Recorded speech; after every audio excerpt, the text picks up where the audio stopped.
시청자 여러분 안녕하십니까? 11월 17일 화요일 KTN 뉴스입니다.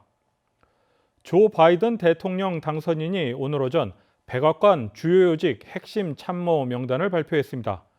트럼프 대통령의 대선 불복 행보에도 정권 인수 작업에 속도를 내는 모습입니다.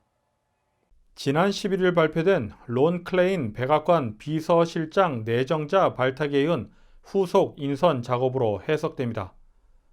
민주당 경선 당시 캠프 공동선대위원장에 이어 인수위 공동위원장을 맡은 세드릭 리치먼드 하원 의원은 대외 협력 업무를 총괄하게 될 예정입니다. 44살 여성으로 대선 캠프를 성공적으로 진두지휘했다는 평가를 받고 있는 딜런 선대 본부장은 부비서실장으로 내정됐습니다. 딜런이 민주당 대선 캠프를 성공적으로 이끈 첫 번째 여성으로 백악관 운영을 관장하게 될 가능성이 높다는 전망입니다. 바이든 당선인의 오랜 절친이자 비서실장 후보로도 이름이 거론됐던 스티브 리체티는 백악관 고문으로 내정됐습니다. 앤소니 버랄 부선대위원장은 질 바이든 여사 상임 고문에 올랐습니다. 이번에 발표된 인사들은 모두 대선 승리에 주도적 역할을 한 바이든 당선인의 측근입니다. 뉴욕타임스는 이번 인사에 대해 바이든 역시 자신이 절대적으로 신뢰하는 참모들을 곁에 두며 우선 가치를 둔다는 점을 주목하는 대목이라고 평가했습니다. 조지아주의 수작업 재검표 작업이 마무리 단계에 들어갔습니다. 이 가운데 조지아주 선관위는 풀턴 카운티 개표 과정에서 발생한 두 가지 사건과 관련해 조사를 진행 중에 있습니다. 보도에 김용성 기자입니다. 조지아 선관위 측은 오늘인 17일 풀턴 카운티의 개표 관련해 두 가지 조사를 진행 중이라고 밝혔습니다. 첫 번째 조사는 개표 중간에 발생했던 수도관 파열에 대한 것입니다. 대선일 개표 당시에 풀턴 카운티 개표 현장에서 수도관 파열로 인해 개표가 일시 중지되었던 바 있습니다. 두 번째 조사는 참관인과 관련된 것입니다. 선관위 측은 일정 시간 참관인 없이 개표가 진행되었을 가능성에 대해서 조사하고 있습니다. 조사관들은 녹화 영상을 통해 당시 상황에 대해서 확인하고 있습니다. 조지아는 18일 밤 자정까지 재검표를 모두 완료해야 합니다. 재검표 결과는 모든 카운티의 재검표가 완료된 이후에 발표될 것으로 전했습니다. 선관위 측은 공식 투표 결과에는 수작업 재검표 집계가 아닌 기존의 집계가 사용될 것이라고 밝혔습니다. 만약 재검표 결과 일부 카운티에서 문제가 발견될 경우 해당 문제를 고친 후 다시 투표 집계 기기로 카운티의 결과를 집계해 반영할 것이라고 밝혔습니다. 조지아주는 20일까지 대선 집계 결과를 확정지어야 합니다. 한편 브래드 라펜스퍼거 조지아 내무부 장관은 무작위로 선정된 투표 기기를 대상으로 조사를 진행한 결과 부정이나 해킹에 대한 증거는 발견하지 못했다고 밝혔습니다. KTN 뉴스 김용성입니다. 브래드 라펜스퍼거 조지아주 내무부 장관은 린지 그레이엄 상원의원이 서명 일치법을 놓고 선거에 대해 의문을 제기하면서 특정 부재자 투표를 무효화시킬 수 있는지 질문했다고 밝혔습니다. 이 같은 라펜스버거 장관의 발언은 트럼프 대통령 측의 요청으로 조지아주에서 모든 투표용지에 대해 수작업으로 재검표가 이루어지는 가운데 나온 것이어서 그 발언 배경에 대해 관심이 모아지고 있습니다. 이에 대해 그레이엄 의원은 ABC 뉴스를 통해 라펜스버거 장관의 주장에 대해 부인했습니다.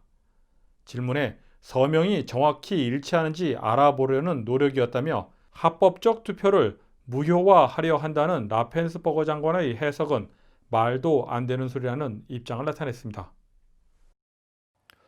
귀네 카운티 경찰은 지난 9월 20일 발생한 성폭행 사건과 관련해 주민들의 신고를 당부했습니다.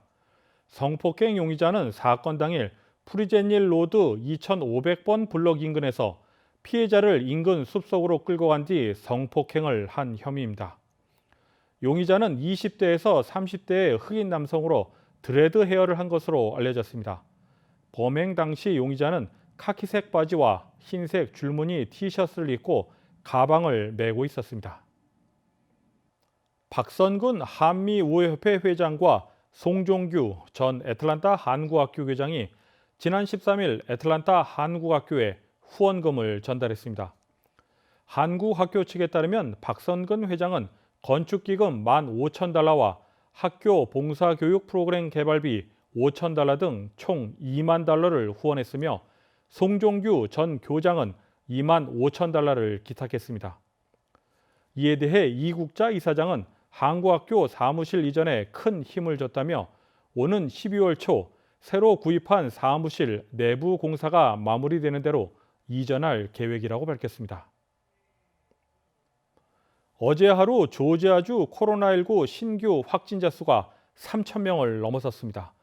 하루 동안 신규 확진자 수가 3,000명을 넘어선 것은 3달 만에 처음입니다. 오늘의 코로나19 현황을 김용성 기자가 정리했습니다. 17일 오후 3시 30분 기준 미국 내 코로나19 누적 확진 환자는 1,163만 6,976명, 누적 사망자는 25만 3,671명입니다.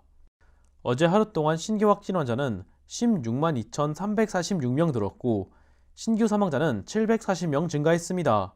주별 누적 확진 환자는 텍사스, 캘리포니아, 플로리다, 뉴욕, 일리노이 순으로 많습니다.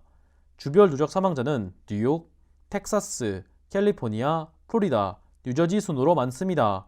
다음은 조지아주 코로나19 현황입니다.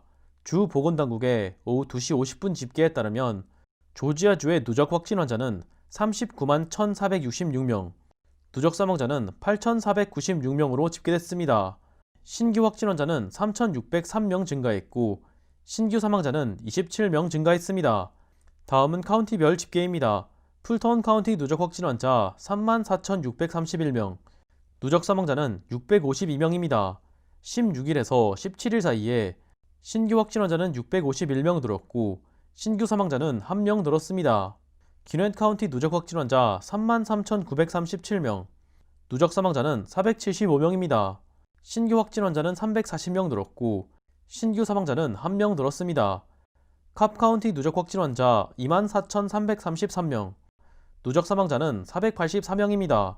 신규 확진 환자는 278명, 신규 사망자는 2명 늘었습니다. KTN 뉴스 김용성입니다. 이상으로 11월 17일 KTN 뉴스를 모두 마칩니다. 시청해주신 여러분 고맙습니다.